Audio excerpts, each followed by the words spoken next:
Hello everyone, this is Jotto bringing you the top 5 neutral minions for each phase of the game. We were talking about the start of the game, the early game, the mid game, the late mid game, and the end game.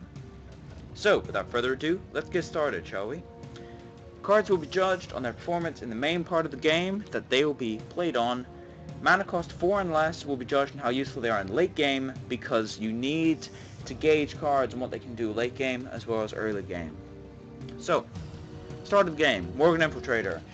He does 2 damage whenever you want because he's stealth, which means you can leave him on the board, do 2 damage whenever you want. He's still 2-1, so he can apply some pressure, but it's better just to leave him as that assassin to kill their big thing or to work through taunt. However, that's the main problem. He's tauntable, and also he takes an extra turn to do what Elven Archer does better. Elven Archer deals 1 damage as a battle cry. Lower stats, not as good for pressure, but 1 damage as a battle cry works around taunt. It can target the enemy hero without issue. It also can't be played around and can't be AoE'd off the field before it does anything. You don't have to wait 2 turns to do it. You do it straight away. However, Abuse for Sergeant, best of both worlds. Still can't work around taunt, however, 2-1 for 1, so it's got better stats for pressure, 2 attack instead of 1 attack, and you can't play around it. You can't AoE this thing off the field because it starts in your hand and does its effect, not on the field. That's important. So, go on to Young Priestess. Young Priestess, late game, just gives things health. Early game, you play him on turn 1, turn 2, swing for 2, he upgrades your 2-drop and your 3-drop, giving them extra pressure, giving you a much bigger advantage early game. However, there is one drop which gives you a huge advantage, and that would be a Leper Gnome. Leper Gnome he always does 2 damage, without fail.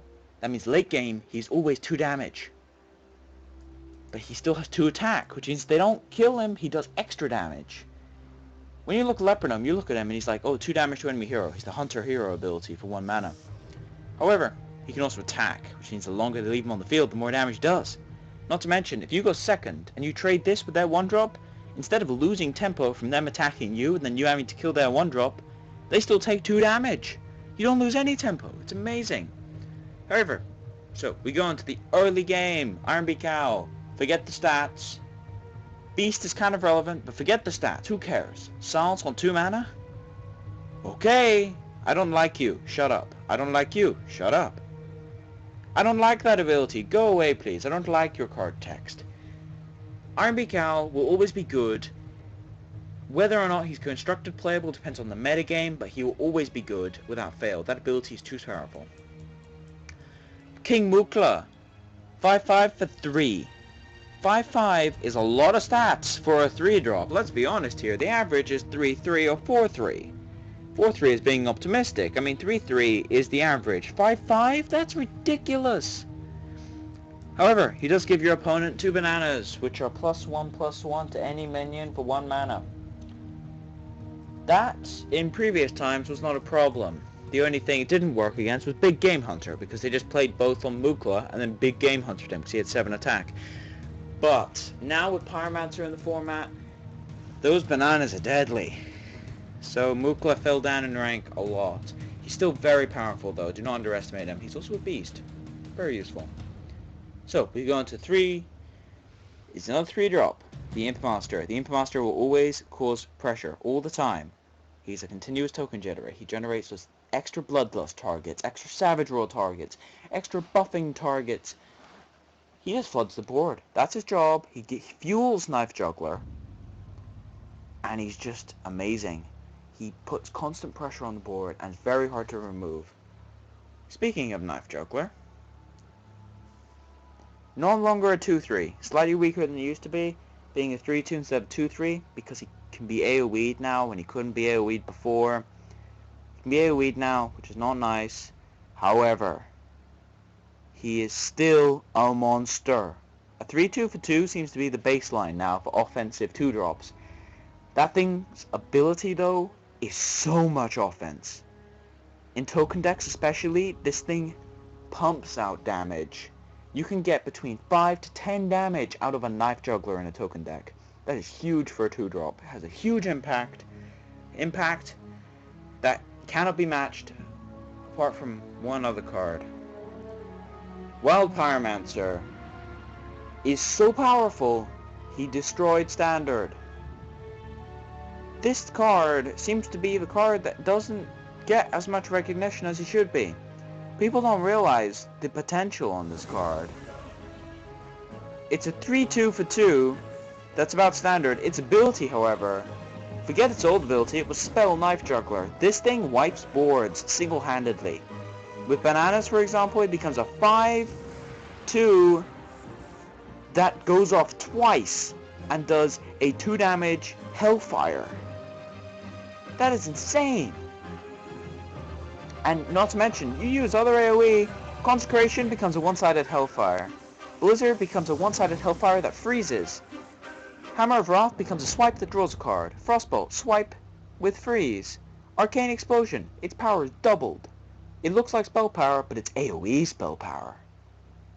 I could talk about this card all day, but I'm not going to, because I have other stuff to cover. But people, please, try this card. Unless you're playing aggro or tokens, the effect really doesn't hurt you. Mid-game, Spellbreaker is on here for the same reason as Iron Beak Owl. Silence is insane. However, he does have a bigger body than Iron Beak Owl, which is why some people play him over Iron Beak Owl. Senjin Shieldmaster. The 3-5 with Taunt. That costs 4. Awesome in Forge, awesome in Constructed. He's just a wall. He does all the things. He has so much attack for a Taunt minion. He just does all the things you need out of a Taunt minion. He is perfect design. Perfectly reliable, perfectly powerful, perfectly balanced for a Taunt minion. He does his job, and that's why people love him. Speaking of doing their job, Harrison Jones is good at one thing, that's destroying weapons. He's a 5-4 for 5. It's not bad, but he's good at one thing, and that would be destroying weapons. Forget the ooze. This thing draws you cards. Card advantage for weapon destruction? Are you serious? In a format with Doom Hammers and Jirax's weapons? Yes, please. I will gladly take 8 cards now. Test this guy out. Sometimes, if you can overdraw yourself, he's so good. But test him out. Abomination. The end-all be-all taunt minion that flattens aggro decks. If this thing was 4 mana, Senjin Shieldmaster would never be played, I'll put it that way. 4 attack is very hard to attack into an Abomination. But it's not just 4, he also does 2 extra. He does 6 damage to whatever attacks him. And 2 to everything else. Can be a detrimental effect, but if you're playing this thing as a roadblock, which you almost always are, he's not a detrimental effect. He's just huge, and he does damage, and he's one of the best 5-drops in the game. But not quite the best. Best in my opinion, Sylvanas Windrunner. The old mind control tech on a death rattle. That's a 5-5-5. You don't just trade with something, you steal the other thing. Wow. Just wow. This has single-handedly won games on occasion, and on other occasions, even if they silence it, who cares? Iron Beak Owl shows up, silences Sylvanas, she's told to shut up, and then smashes you in the face for 5. She still hurts. She's very solid as a minion, almost perfect design, arguably too powerful, arguably has too many stats, but as a 5-drop, she does her job, and she does it very well. So, we go into the late mid-game. Karn Bloodhoof, 4-5 for 6. The stats let him down a bit here. He would be higher on the list, but those stats let him down a bit. But his death rattle is abusable. You resurrect this guy in any way, he summons another one, and another one, and another one. You can get 4 or 5 4-drops out of this guy. Usually roughly 4 if you resurrect him a couple of times. Ideally though, he is still a 4-5 for 6 that comes back when you kill him. Forget 1 health, this guy actually does come back. That is a very, very potent threat. He is silence bait is the problem. That's the problem. Because if he gets silenced, he loses so many stats for his ability. He's mediocre stats-wise by 5-drop standards, but being a 6-drop, it holds him back a bit, and that's what I really don't like about this card. But his power as a 4-5 that comes back is undeniable. He's very good. His mana cost lets him down a bit compared to his stats. A card that also is let down a bit by his stats is Argent Commander. A 4/3 with Divine Shield and 6 would be terrible. But it has Charge. Charge is not to be underestimated. You cannot play around Charge. Charge is just awesome and it deals with things all the time. The problem is its stats let it down again here. It has one big turn where it does all of its stuff. Kind of like with Karn Bloodhoof, which has its one turn when it comes back and does all of its stuff. But the problem is its stats let it down. But I do think Argent Commander does more and is less vulnerable to silence, which is why he is slightly higher on the list than Karn, even though I think they are roughly the same power. Another card with low stats for its cost is Hogger. The difference is Hogger makes up for it every turn with a taunt minion nonetheless, and he protects himself, and he protects you, and he protects everything on the board, and he's also a 6/6 that's split, which means he's harder to deal with. I do like that. I do like those cards which are split and do things every turn and are very solid. Hogger is one of the most reliable token generators in the whole game, and he's played a lot for a reason. That thing has taunt, remember, people. Speaking of token generators that are insane, Illidan. What do I say about Illidan? The fact that he has 7 attack, the fact that all of his tokens have 2 attack, the fact that you can spawn tokens faster than any other token generator, consistently, or the fact that he's a demon so he interacts with things. You can sense demons for an Illidan as your access, by the way. Lots of people do it. Why not? Think about it. He's insane. I don't think I need to say any more about this card. I've said so much about it in the past. It just has huge stats and will be good until its stats are lowered. Baron Geddon is the answer. Forget its stats. Just throw them out the window. Who cares? This thing has 7 attack, so it can be big game huntered. It doesn't have 7 attack to attack. Its ability is what defines this thing. It is a Hellfire at the end of every turn. It goes off every single turn, does its job, and has to be removed. People think that ability is a weakness. Sometimes it is. Most of the time, though, you play him as the abomination that goes off every turn, and he detonates everything, all the time. He also happens to synergize incredibly well with my personal strongest endgame minion, which you will see later. However, speaking of endgame, Ysera is the number 5 here. These are the dragons. Do not underestimate the dragon cards. All of the 9-drop dragons made it onto this list, essentially. Ysera is a 4/12 for 9. Bit weird in terms of stats. Very health heavy we've got over here. However, end of your turn. Draw a dream card. Now, the dream cards, for anyone who doesn't know, are ridiculously powerful for their cost. There is a Hellfire for 5. There is a Sap for 0. Things like that. It's just insane. My personal favorite being the Emerald Drake. 7/6 for 4 mana. It also draws you a card at the end of every turn, which can set off some effects, and it's good with Mountain Giants, and is good with things like Questing Adventurer because it gives you extra fodder for it. Also, it's good with Illidan because they do count as cards. Very solid as a dragon, one of the strongest endgame win conditions. However, bit random, which is why she falls below her main competitor, Malygos. If you look at the similarities, they have the same stats, they have same overwhelming power in terms of ability. The difference is Malygos is more reliable, and he wins the game for sure if you leave him on the field. Malygos, if he's on the field, he wins the game, without a doubt. Not even close. Without a doubt. Think about it. Like, next turn, if you leave him on the field, next turn, if you're against a mage, for example, fireball you for, I don't know, 11. Fireball you for 11, and then frostbolt you for 8. You are now frozen and you took 19 damage in 1 turn. GG. If Malygos lives, he ends the game. That's why he's so high up. Speaking of high up, Alexstrasza. The reason Alexstrasza is above Malygos is because while they both have the same endgame winning power, Alexstrasza is better as a body in my opinion.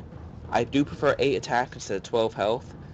And she also gets to heal yourself, and that's the only reason she's higher on this list than Malygos and Ysera. That's all I need to say. She's just a Jiraxis for everyone who also can set your opponent's life. Onyxia.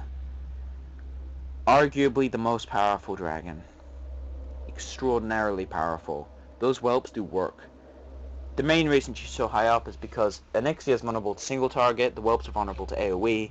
Unless you have a Pyromancer, see what I mean? See the Pyromancer? Yeah. Unless you have a Pyromancer, it's impossible to deal with them all at once. If you have Pyromancer though, and you assassinate the Onyxia for example, it goes instantly.